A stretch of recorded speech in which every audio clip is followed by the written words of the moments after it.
This is Alabama Politics with Steve Flowers, an in-depth interview with Alabama's top political newsmakers. Now, from the studios of Troy University, here is Steve Flowers.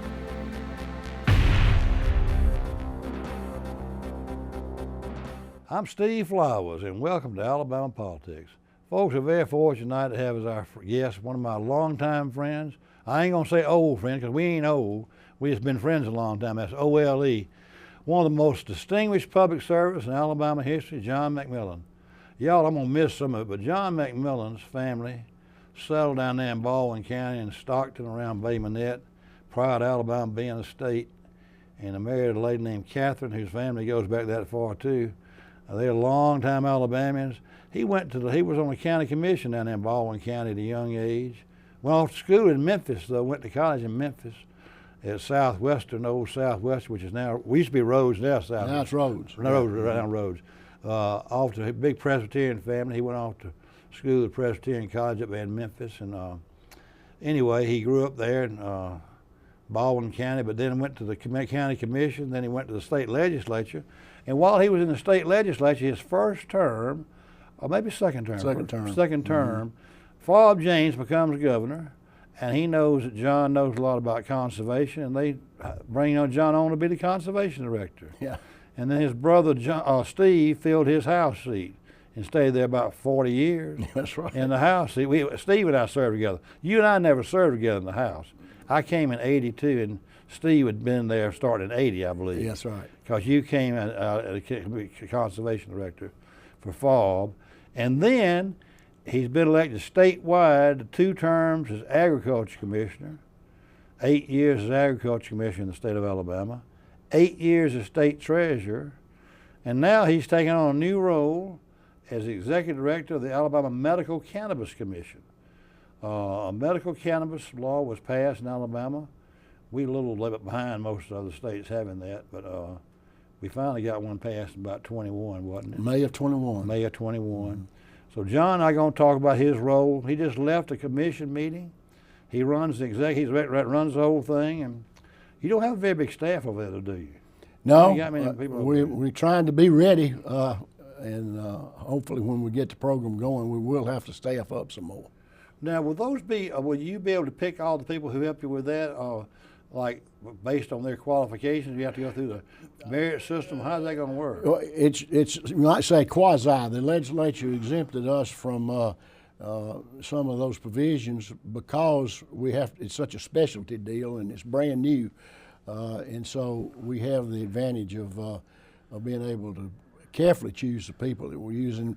The bottom line is when we get the program going, we're going to be a regulatory agency, much like agriculture and industry. So you have a pretty good staff over there, won't you? Well, yeah, we will when we start having inspections and having to go around, and we'll get into that, I'm sure, with all the different responsibilities we have for regulation and administration of the program. So, yeah, it'll be a big job when we get everything up and going.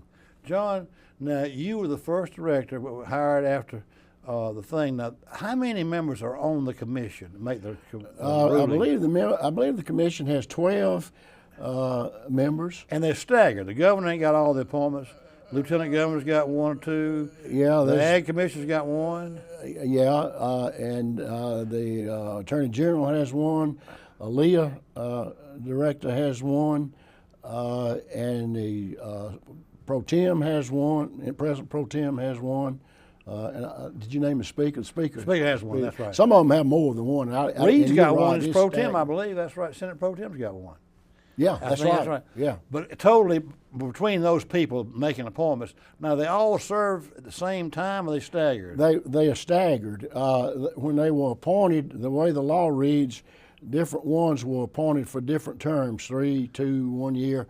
But all of them are eligible to serve another 4-year term. You can only serve 2 4-year terms on that? Well, depending on the appointing authority, but okay. That part of it is in the legislation. Well, my observation is that legislation also really gives criteria for that appointment, like someone's got to be a pharmacist or something. Yeah, that's right. Pharmacists, healthcare lawyers, one has to be a pediatrician, one or more has to be a oncologists, several different requirements. And that's, and that was a real problem. And I commend the appointing authorities because you know how that is when you have that responsibility, but they still have to work together on geography and minorities and those kind of things as well. So they did a pretty good job of putting the commission together. Well, noticing the ones I know on there, they're pretty reputable people. Good people, pretty and honest people. Several of them were on the study committee that the legislature had appointed as well. So not only are they good citizens of Alabama and qualified for the position, but they had the opportunity to have studied all of this and learned a lot about it in that year or so that they were on the legislative appointed study committee. And they're the ones who give the authorization and pick those who are given the granted the license to do that. That's correct. The legislation. They're specific.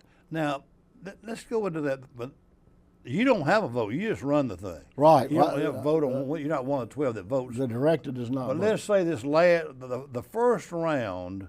First of all, there's different categories of licenses that y'all are approving. 6 different categories. But the big one is that what's called the vertical one. Integrator, which is a vertically license. Yeah, that does everything up and down. Okay, so there's 5 of those. That's correct. Now, the 5 that were granted, there've been 3 different rounds. That's correct. Going on. In the first round, were any of these been 5 gone through all 3 times? Yes, they have. There are 2 or so that have gotten all 5 the award all 3 times. All 3 times. Yeah. 5. They've been 3 times. Now, it looks to me like, well, I want to get into this. All right, so really the ones that have the last round, the 3rd round, was interrupted. The first round was interrupted by lawsuits that all went to Montgomery Circuit Court. That's right. James Anderson's court. The ones who didn't get a license were crybabies and they sued. That's right. That's right. Some of them. Yeah, there were 38 applicants for those 5 licenses, and that's really important. First time. The first time there were 38 for 5, and most of the 33 who didn't get it went to court about it. A good number. About But half of them. what grounds can they get in court? Well, it's like suing like a prosecutor. You can prosecute the potato. It's like you can find any way lawyers. Well, we've all heard that old thing about you can indict a ham sandwich. Well, you can sue a ham sandwich too. No matter how disingenuous it is, and so we're having to try to work through that process, and that's really unfortunate because the most unfortunate thing about the whole deal is all these lawsuits are preventing patients from having access to this. It's a medication, and it's an important medication, and there's a lot of work to be done. There's a lot of evidence that shows it helps people. There are around 40 other states that have the medical cannabis and theirs are up and working. Almost all of them are going in some fashion or another now except us. I think Ohio, the last few days, became the 25th state to go ahead and legalize recreational marijuana. Well, John, let me ask you that. Having said that, and Florida's got a referendum on it too They in do. November. Would they be 26? They would be 26, or if somebody doesn't beat them to it. Well, my question to you is this: if a state goes recreational, is there a need for medical cannabis? Yeah, there probably then? is because and all I can speak to is primarily the Alabama, and that's another thing people need to understand, and that's why our regulatory work is going to be so important. It is tested at every step in the process. It is high grade, it's pharmaceutical grade. It's just as good or better than anything you buy in the grocery store. Okay, so it's got to be a really quality. And it's expensive. It's a high quality, high grade, expensive product. Recreational, not as much. Okay, so I'm sure that certainly every one of the states that has medical cannabis, I think every one of the 25 would be within that group of around 40, 38 to 40. So there will be some regulation. I don't know how much. There's different state. Every state's a little bit different one way or another. For example, the question would come up of do the dispensaries that sell the recommendations from doctors of medical cannabis, do they also sell the recreational? In most states, I don't think allow that. Has to be a different system. But hopefully, everybody has the same stringent regulations on the quality, particularly the quality. So back to my question: if we ever get out of all these lawsuits and we get up and go and have the medical cannabis, which patients want, need, and what the legislature approved, if we get out of these court cases and you get up and running, we'd be like other states that there's still going to be a need for the medical cannabis as opposed to recreational, because the quality of medical cannabis and the way it's grown is superior, designed to help people with medication problems. Yeah, and like that probably, medicine. as I said, probably varies somewhat from state to state.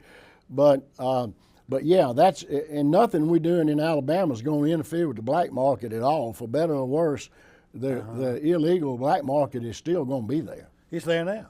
Yeah, absolutely. I guess within a block or two here, I'm sure, if you know where to go. And you, same way about buying gammon. People were gammon on every corner. Probably. Yeah. They have a big fight about it. But back to this thing about the 5 vertical ones. The last round, how many went after the 5 seats on that? About 30, you reckon? I think, I'm not sure whether in December was the last round. I'm not sure whether we were down to 17, but I know with the investigative hearing part of it, we're down to 17 now that have expressed an interest in trying to continue to pursue a license. Back to your commission, those 12 people who give the grant to the commission, no, they're not getting any compensation for this, are they? They only paid for the days that they meet. Yeah, Is that's that right? Yeah. I mean, it's just, they don't even pay the expense. Like, what's that farmer from Huntsville, this chairman, I like him? Rex Vaughn. He don't get paid to come down here or anything? They get mileage, sort of like the legislature, where they get mileage and the per diem. Many state agencies, boards, and authorities do that. That's one of the problems, let me point out, because you can identify with this with your background and experience. Most states state boards, authorities, and commissions, and when I was at Treasurer, I think I was on 28 or something. They have broad authority in how they operate, with this, we had very specific legislation on every little thing. We had artificial dates, we had artificial, as I said, timelines, where you had so many days to do this after you got the licenses, and that made it extremely hard to implement. Still makes it hard to implement, and what we've done is go by the letter of that law. Unfortunately, we've had some undue criticism, and I'll emphasize that, extremely undue criticism. And if you look at some of this stuff that's been put out, some of this misinformation that's been, I think, paid to be put out, those people don't even know what the law says. They hadn't read the law. They quote something else and said, well, and it's just clear. I'm not a lawyer, but to me, some of them need to go back and read the law and try to understand a little bit about that. The other thing they've never done is talk to me or anybody on our staff about the questions that they raise up. They just put out misinformation. John, going back to the first round, after the legislation was passed in 21, when was the first hearings for the first applicants for the to be vertical, let's say the 5 vertical slots? Yeah, well, then how long after the legislation were y'all able to get organized and that's really a good question, because that's one thing I'd like to talk about is all the things that we had to do before we even started evaluating applications. I would think. Yeah, we had to go back. It's a complicated law. And the law was complicated, a little over 100 pages. We had to develop the rules and regulations to administer all this. We had to develop an application and the application guidelines and everything that went with that. And this is one thing people need to really be aware of. We're criticized for secret this and secret that. Everything we've done online, and the public has total access to it. The only thing the public has not been able to see through the application process on any of the categories has been some of the financials, which is rightful so, and the background check. If I were the applicants, I want my financial stuff shown to absolutely the whole world, in a limited manner, and the background check. So that's the only 2 things. The only people that have been able to see those 2 things have been the staff and the members of the commission. All right, going back to what I was talking about, let's say the law was passed in May of 21. And when did you come on board as executive director? The staff started to work October the 1st. Right that same year. The first meeting of the commission was in July, And then they hired us effective October the 1st, just because it was the beginning of the fiscal year. Yeah. But now, when you started, y'all had to make the guidelines. Did you have to use other states, what they had done? And we did. We did. We looked at other states, and reiterating what I mentioned earlier, no two states are exactly alike. Right. For example, Florida started about 9 years ago, and they were able to get their program going, but they've been in litigation until just the last legislative session. All right, so Their last legislative session. So 9 years they went through litigation? Yeah. All right, let's but go. The program was up and going. That's the distinction with us. Why are we stymied if we go on? A little bit of difference in the way the licenses were, and also their legislature has been much more involved in going forward. Okay, we're wanting to get it going. Right. Yeah. So after that 21, y'all set the guidelines and the rules and regulations. Your board's in place.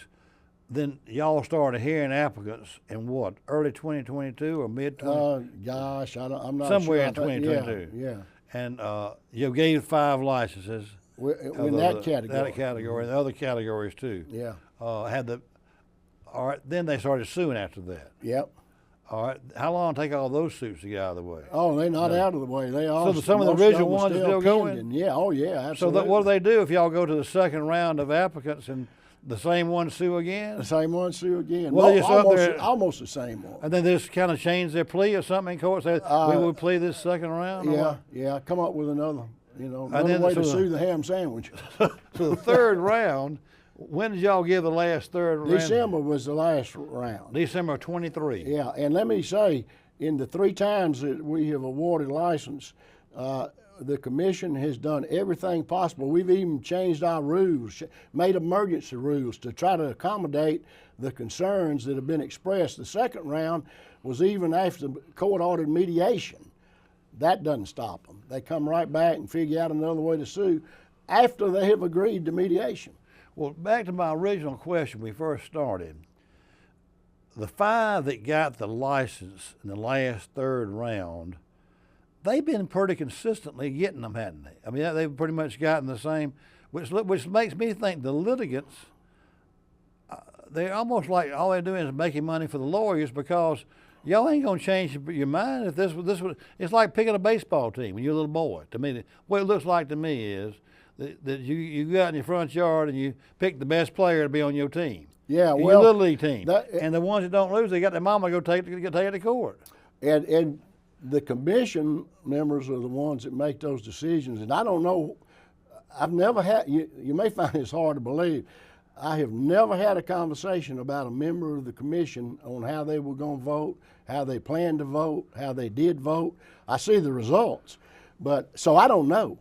But so that's the best way to be for you, though. The commission, the staff is a resource to the commission. Yeah. To furnish them the information they need to make their subjective decisions. So you actually work for the commission then, really? Oh, yeah. And they pick the chairman and everything, the executive director. Yeah, right. But now, back to what it looks like to me as a layman, is that, like I've used the same analogy, that you pick a Little League baseball team, and John McMillan's the best player I want. He's got the best application, and we're not having an axe to grind, but I want him to be my third baseman on my Little League baseball team. He's the best one. And the one that ain't as good is over here, goes to his mama. His mama has to go to court with it, because I want to be the third baseman on John McMillan's team. Well, I'll temper that, and I basically agree with you, but I'll temper it with this. There are a number, probably somewhere around 12 or 14 out of the 38 that could probably do the job. Oh, is that right? So yeah, they're not like far those off. are the only ones. Okay, they're not like one of them that can't. Right. You have to put in the right field or something. Not any clear I mean, cut. you remember Little League? You put the Charles worst. Barkley's one of them. Remember in Little League when you pick it, you pick your best player, pick your Little League team, they pick you first or something, and then the ones that their mama made them go out there and play, they would put them in right field and play 2 innings. Do you remember that? Oh yeah. So there's none like the right fielders. No, it's not quite that simple. There's 12 that could really do the job. There is a process, and we have gone. So they're not just total sore losers. They really had a pretty good application. Well, and I understand human nature. Of the 98 that applied in any of the categories, every one of them thought they were the best application that we had, and that's just human nature. They wouldn't have done it to begin with. Well, Judge, we had 607 that applied for an application, and 98 that finally made the cut to be acceptable to be considered. So all of them go to James Anderson's court. Have they always been sent over to his court? Why do they do that? Well, the law says, and that's another part of the problem. This whole thing is so complex and so tied up in legal mumbo jumbo and legal interpretations and opinions and all that. But the law says once we get to a certain stage in the process of having awarded them, that if there's a challenge, it goes to the Montgomery County Circuit Court. So that's how, in a very simplified fashion, it got to the Circuit Court in Montgomery. And Judge Anderson just happened to draw the short straw, I guess. Well, does he give you a ruling that says you really should have picked these people, or does he say you ought to do the guidelines? Or? No, he's tried to give everybody an opportunity to be heard, and we're grateful for that. We have appealed some of his rulings to the Court of Civil Appeals. Have they ruled on them? Really just starting. That's just really kind of starting. They've made a couple of rulings, and we're waiting to see how some of that comes out. So that's on the table now. That's y'all have appealed to the Court of Civil Appeals. There's more filings as recently as the last few days in his court, and there are additional filings pending in the Court of Civil Appeals. Well, do you think after this last appeal has been exhausted, that y'all will be able to move forward? Or I sure hope so. I sure hope so. The only other thing, if we don't get relief in the court system to be able to get the program going, is to go back to the legislature. The legislature took a run at this in the last session. They got the same people that we needed to be really focused on our legislation and the legislation concerning medical cannabis that was introduced and needed to be, that were more knowledgeable, got sidetracked by the IVF stuff, the same type medical issues. The legislators. Right, legislators. Which one legislators? So that kind of messed us up. Melson's been the main one, hasn't he? Senator Melson, after Representative Ball chose not to run again, then Senator Melson is really kind of the go-to guy, and of course he wound up being just totally sidetracked for 3 weeks to a month with the IVF stuff. So that's what derailed him. He was going to do something. What was he intended to do? Well, he was trying to, along with some. There were a couple of bills introduced by other. Where senators. do you think it may make more licenses? That's the only thing the legislature can do that would be any short-term help, is give the board the ability to consider more than 5. All they would have to do is just amend the original law. Amend the original law, which is what they tried to do. That was what was going on this last year. That got no traction at all in the Senate. What was causing the problem? Because of the IBF thing? Well, I think that, plus, you know, I've equated it to the gambling, Steve. Really, certainly we are much lower profile than that issue. But there are about 3 factions. You got the folks that are happy with the way things are, that don't want to see any changes unless they get more benefits. You got the other extreme, which is people that are trying to figure out a way to get in and participate in gambling or get a cannabis license. And then you got other legislators in the middle that just like to see it all done away with, just repeal the whole thing. So getting those all to agree on something is a tall order. What Anderson can't rule from the bench to change the law? No, actually the legislature got so confusing with it. And incidentally, we have really been a full employment opportunity for legislators, for lobbyists and lawyers. Oh, yeah. Full employment. I mean, really. And anybody that didn't have a job doing that over there this last session just didn't want to be involved. So those lobbyists are not only lobbying your commission for the licensing for the people they represent, they're also in the legislature too. Many of them lobbying the legislature. That's why you've got some of the top lobbyists over there doing both. Yeah, and bear in mind, those lobbyists, and there's nothing wrong with this. This is the way the system works. They're not over there looking out for what's in the best interest of the commission and the program. They're trying to figure out how the person who's paying them is going to get a license. Exactly. That's what it's all about. That's exactly. You and I know that. But that's interesting about how that's why the lobbyists they may bring to your commission to argue for their people, they also go, as soon as they lose, going over to the legislature and trying to get an advantage. I would think that those lobbyists, let's say there's 12 of the 17 that really could have qualified. I can see why they would want to pass legislation to raise the number of people. Yeah, because they'd probably get it then. But there is wisdom in not having too many. There's no question about that. To start the program, almost one could take care of it, or maybe three. So there are a lot of uncertainties. We don't know how many doctors are going to be willing to participate. It's all cash business, no insurance, and that all plays back to the recreational versus medical and all that sort of stuff as well. This whole issue is extremely complex and complicated. Yeah, it really is. And the average person has no idea what's going on. That's right. But there are, as you said, though, John, and you're looking at it from the right way because you're a good Christian, honest man with an impeccable reputation. You're trying to help people who need this medication. That's the goal of the commission and the staff, is to get this program up and going. And that's, if you talk to Mike Ball, Senator Melson, any of those guys that were really active in working on the legislation, they'll tell you the whole deal was get this medication to people that need it.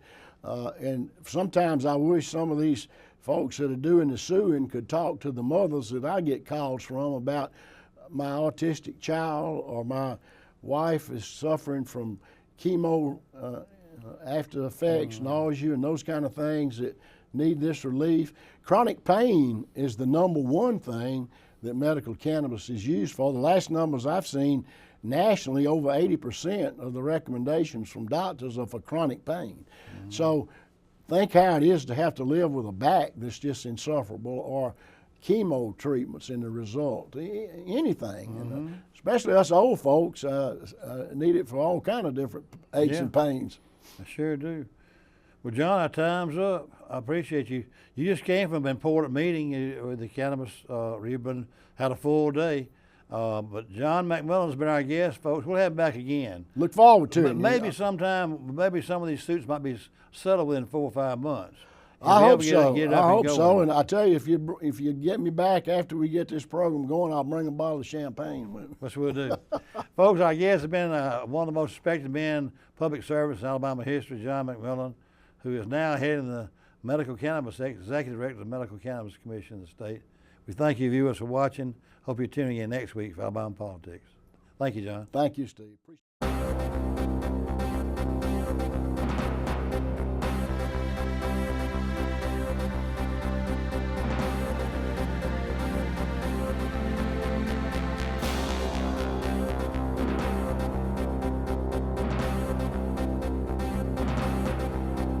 This has been Alabama Politics with Steve Flowers, a production of Troy University Television. Opinions expressed on this program are not necessarily those of Troy University, its administration, faculty, staff, or students.